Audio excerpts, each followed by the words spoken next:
Hello everybody, Eric from the Reptile Room, and today we're talking about Ferguson zones. So for those of you who are science nerds, stick around. For those of you who aren't, this one might not interest you so much.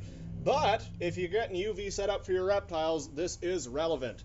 So basically, reptiles bask in different parts of the equator, different levels of exposure. There'll be foliage in the way, there could be high cloud cover where they live. And so we need to consider that when setting up their lighting. So in this brand, they've actually written the Ferguson zones right on the packages, which is quite handy. But you have different reptiles in different zones. So for example, if you were to take this little guy here, this bearded dragon, and you were to pop him in a Ferguson zone 1 lighting, he wouldn't do well. He would wind up getting metabolic bone disease.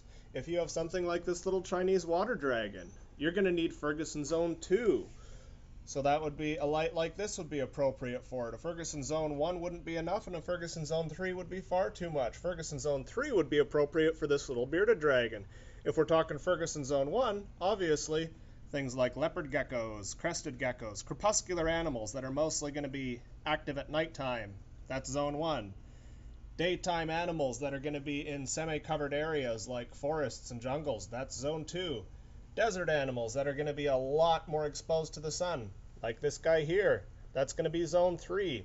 And there's even Zone 4, but that's for some really high intensity animals like uromastyx and chuckwalas, for example. Anyways, that's all for today, guys. Thank you. We'll see you tomorrow.